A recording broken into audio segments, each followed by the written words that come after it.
So myself, I am the Secretary General of Save Arunachal Movement. So basically, we have come here to tell the public of Arunachal Pradesh about the corruption that is taking place in the Forest Department. So it is a much talked topic which we all have heard about, called as CAMPA. तो basically Campa क्या है ये हमको जानना है, जिसको हम compensatory afforestation management and planning authority बोलते हैं। तो ये एक स्कीम है। तो इसमें जो फंड आता है, ये फॉरेस्ट डिपार्टमेंट जो है, जो प्लांटेशन रेस करने में इसको यूज़ करता है। बेसिकली ये फंड आता कहाँ से, ये हमको जानना होगा। जितने भी हमारे स्टेट में आपका इंफ्रास्ट्रक्चर डेवलपमेंट होता है, जैसे कि रोड कंस्ट्रक्शन होता है, या आपका हाइड्रो पावर प्रोजेक्ट्स बनता है, या आपका जो ट्रांसमिशन लाइंस बनाते हैं, तो उसमें आपका फॉरेस्ट का डिस्ट्रक्शन होता है। तो जब फॉरेस्ट का डिस्ट्रक्शन होता है तो उसी जो फॉरेस्ट जो लॉस हुआ है उसको कंपेंसेट करने के लिए वही जगह पे फिर से प्लांटेशन रेस करने के लिए जो यूज़र एजेंसी है वो गवर्नमेंट को फंड देते हैं। तो उसी फंड को यूज़ करके प्लांटेशन रेस करते हैं। तो इसको पता करने के लिए जो सेव अरुणाचल मूवमेंट है, हम लोगों ने फर्स्ट आरटीआई आपका पीसीसीएफ ऑफिस में दिया था आपका मार्च 2023 को। तो जब इन्फॉर्मेशन हमने गैदर किया ऑफिस से, तो उस इन्फॉर्मेशन को हमने थोरोली स्टडी किया, बहुत थोरोली स्टडी किया। तो आप सबको ये भी पता होगा कि कैंपा में सुप्रीम कोर्ट ने एक्ट भी बनाया जो 2016 को एनेक्ट किया था, और उसका एनफोर्स जो है प्रॉपर्ली आपका 2018 ऑनवर्ड्स हुआ था। उसके साथ साथ आपका 2018 में CAF रूल 2018 करके जो कैंपा जो आपका फंड है उसको मैनेज करने के लिए एक रूल भी बनाया था। तो उसके तहत जो कैंपा है एक्चुअली चलना चाहिए आफ्टर 2018 एंड ऑनवर्ड्स। लेकिन RTI रिप्लाई जब हमें मिला, इट वॉज रियली शॉकिंग। जैसे कि आपका सेक्शन 10 जो है आपका कैंपा एक्ट है, उसके तहत आपका स्टेट अथॉरिटी जो कैंपा का स्टेट अथॉरिटी है वो बनना है। उसके अंडर में आपका 3 बॉडीज़ होता है, एक गवर्निंग बॉडी होता है, एक स्टीयरिंग कमेटी होता है, और एक एग्जीक्यूटिव कमेटी होता है।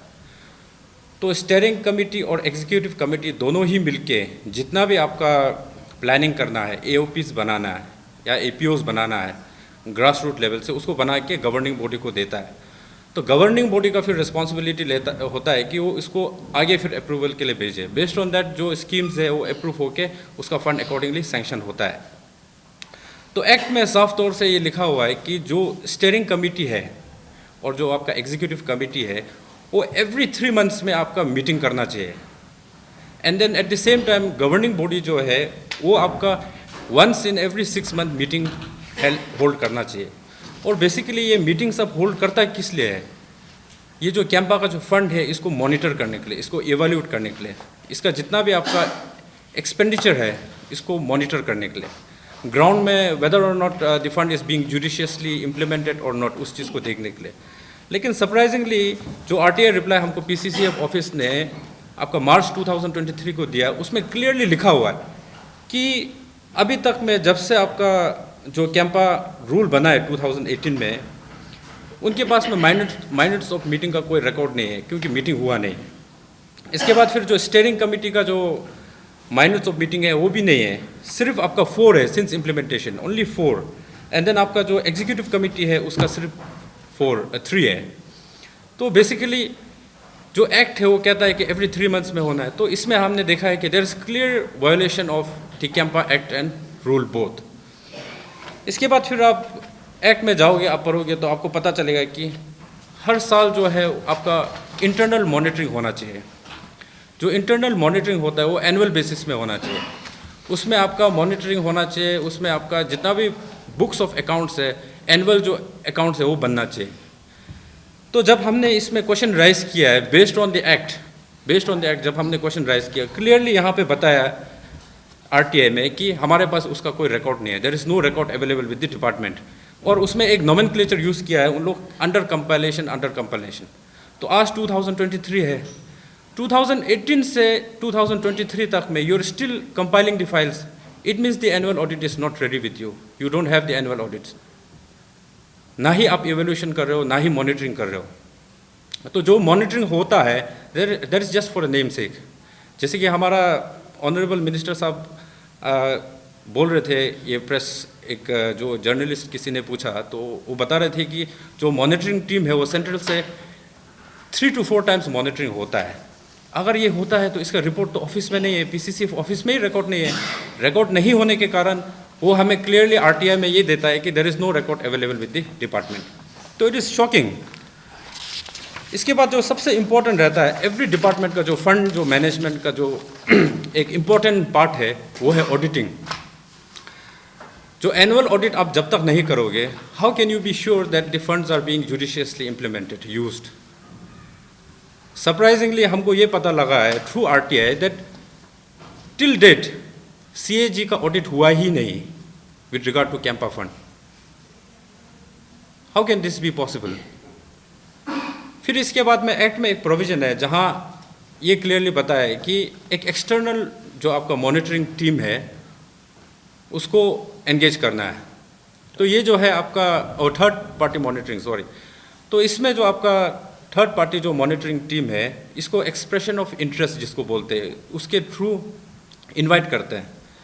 तो असम का 2 ऑर्गेनाइजेशंस को इन्होंने एंगेज किया है और इन्होंने मॉनिटरिंग करने के लिए दिया है 2014 ऑनवर्ड स्टिल 2018 का ही मॉनिटरिंग दिया है उनको।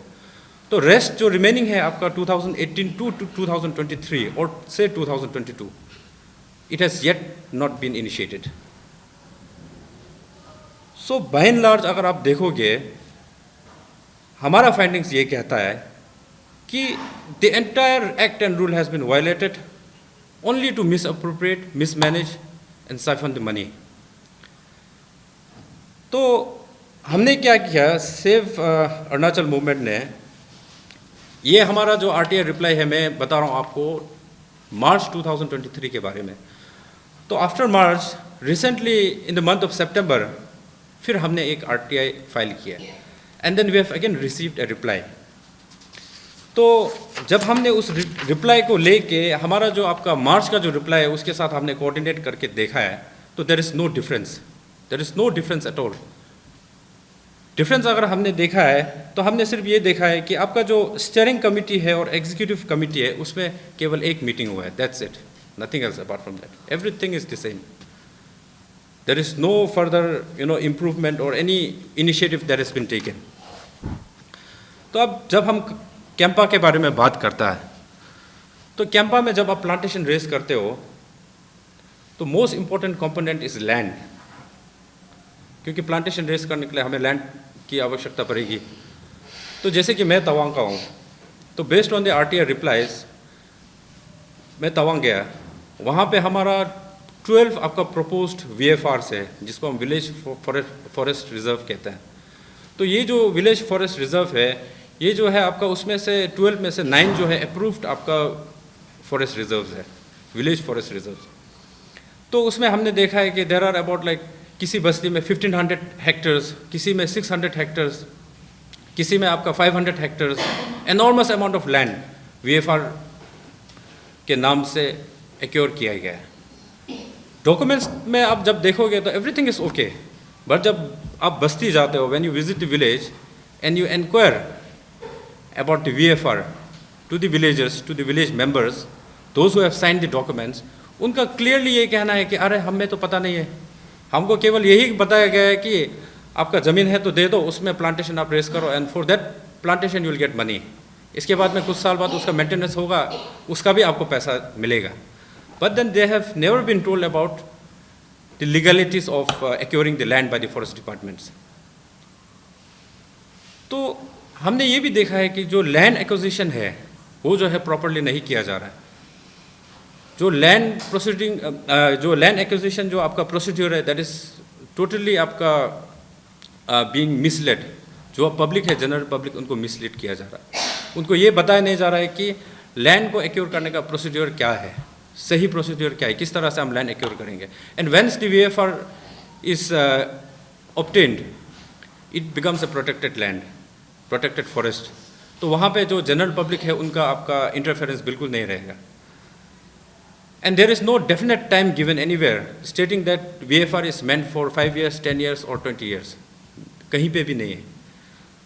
तो इसमें और एक बात है, क्या होता है, जैसे कि VFR जब आप बना दिया तो जो हमारा कैंपा का फंड है उसमें CA प्लांटेशन एक कंपोनेंट होता है, जहाँ पे आप जो VFR में ही आप प्लांटेशन रेस करोगे.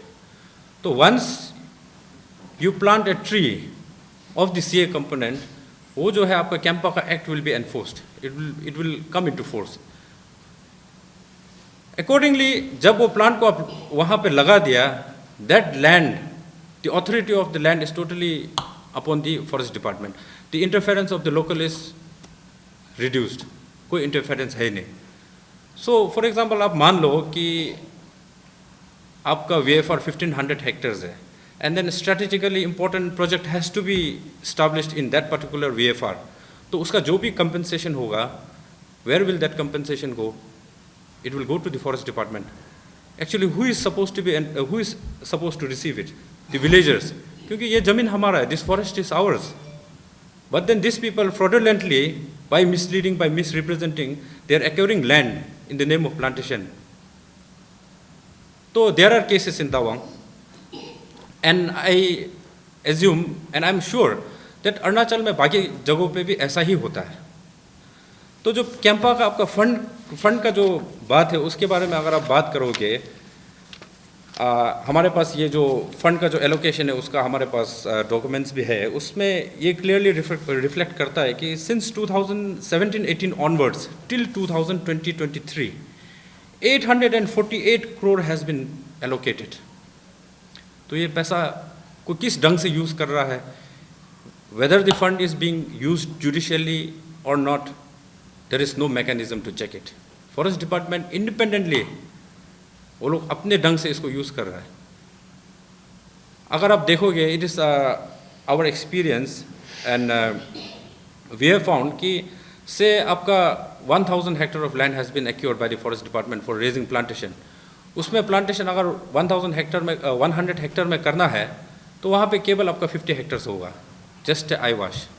तो रिमेनिंग जो भी पैसा है वो god knows where it goes, it is not accounted because उनके पास में आपका ऑडिट का कोई उसके पास, although the act says that the audit has to be done, लेकिन ऑडिट होता नहीं है. CAG has never audited their accounts. So we are not sure that where the money goes. इसके बाद हम कैंपा के साथ साथ हम ग्रीन इंडिया मिशन के बारे में भी बोलना चाहेंगे. तो ग्रीन इंडिया मिशन का आपका फर्स्ट इंस्टॉलमेंट ऑलरेडी रिलीज़ हुआ था 2021 को. It was approximately 14 crore. तो हमने ये देखा है कि जो ग्रीन इंडिया मिशन का जो आपका फंड है उसको भी सही ढंग से यूज़ नहीं किया जा रहा है. जो काम हो जाना चाहिए था ऑलरेडी वो अभी भी कंप्लीट नहीं है किसी में, कई जगहों पे. और ग्रीन इंडिया मिशन में भी रूल है, it is not less than CAMPA rule. There is a very strict provision to follow and implement the green India mission also. तो दिस वे जो भी कुछ भी हो रहा है, it is really frustrating. I think the public जो है इसको जानने के बाद दे वोंट टॉलरेट. तो इन दिस रिगार्ड जो सेव अरुणाचल मूवमेंट का जो मेंबर्स है, we have time and again approached the concerned department, that is the PCCF. Not only that, but we have even approached the Chief Minister. We have even approached the Chief Secretary, and then a letter to the SIC. आज हमने एक reminder फिर डाल दिया है to the Chief Secretary as well as to the Honorable Chief Minister, also to the Honorable Minister Environment and Forest, कि आप लोग इसको कुछ कीजिए. There has to be something urgently done. तो the result whatsoever will be, we are ready to face it. We are waiting and we are positive that something good will be done. अगर नहीं होता है, I think this case is befitting to be taken forward in the court of law under article 32 and 226 of the Indian Constitution. And there are many incidents that we have come across while pursuing this case.